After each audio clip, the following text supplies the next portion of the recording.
دو بچے۔ شاہی محل کے سامنے ہزاروں آدمی جمع تھے۔ ان کی نگاہیں میں کی بالکنی کی طرف متوجہ تھی۔ چہروں سے غیر معمولی مسرت ظاہر ہو رہی تھی۔ نکارے پر جوب پڑی مجمع میں ہلچل مچ گئی۔ ہر شخص اچانک کر بالکنی کی طرف دیکھنے لگا۔ پھر چوب داروں کی گرجدار آوازیں سنائی دینے لگی۔ وہ بادشاہ ذوالطولہ عالم پناہ کے جلوہ نما ہونے کا اعلان کر رہے تھے۔ ہر شخص اپنی اپنی جگہ جم کر کھڑا ہو گیا، بالکل ساکت۔ بالکنی کے نصف حصے میں جو پردہ پڑا ہوا تھا اسے حرکت ہوئی۔ پھر دو چوبیدار آگے بڑھے، انہوں نے پردہ اٹھایا۔ بادشاہ سلامت زندہ باد کے نعرے بلند ہوئے۔ بادشاہ سلامت مسکراتے ہوئے آگے بڑھے۔ بالکنی کے اوپر آ کر انہوں نے مسکراتے ہوئے عوام کے اس ہجوم پر نظر ڈالی۔ پھر ہاتھ کے اشارے سے سب کو خاموش رہنے کا اشارہ کیا۔ سب لوگ اپنی اپنی جگہ ساکت و جامد حالت میں کھڑے ہو گئے۔ بادشاہ سلامت مجمع سے مخاطب تھے۔ میرے عزیز رعایا، دلہیت کی پیدائش کے مبارک موقع پر میں آپ کو اور اس خوش نصیب ملک کو مبارکباد پیش کرتا ہوں۔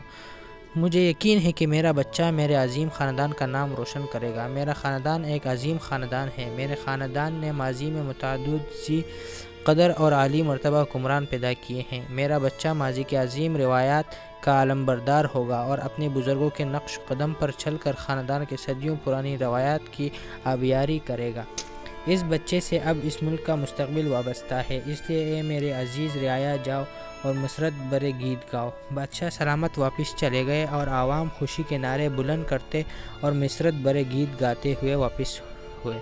بڑی دیر تک محل والوں کے کانوں میں ان کے مسرت برے گیتوں کی آواز آتی رہی۔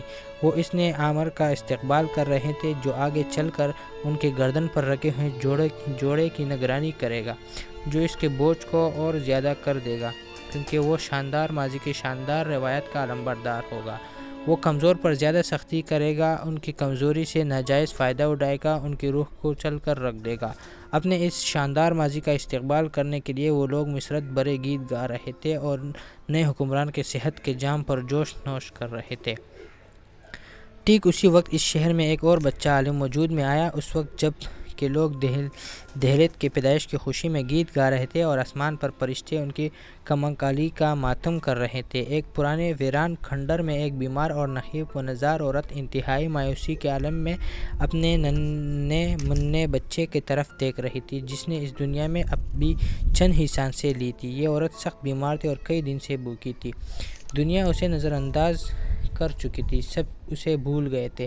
بادشاہ نے ابھی کچھ دن پہلے کسی ملک پر حملہ کیا تھا۔ اس عورت کے شوہر کو بھی جنگ میں شریک کیا گیا تھا اور ایک اجنبی دشمن کی تلوار نے اس کا پیارا شوہر ہمیشہ کے لیے اس سے جدا کر دیا۔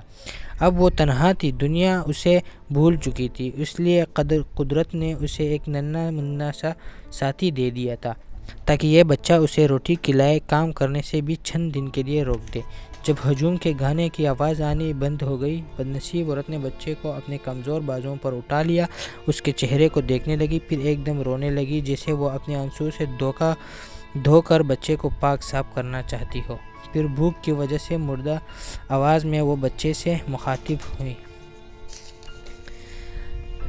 تو اپنا آسمانی گھر چھوڑ کر میری بدنصیبی میں شریک ہونے کے لیے کیوں آ گیا؟ تو نے مقدس ماحول کو ترک کر دیا، تو فرشتوں کا ساتھ چھوڑ کر انسانوں کی ایک مصیبت زدہ زمین پر کیوں آ گیا؟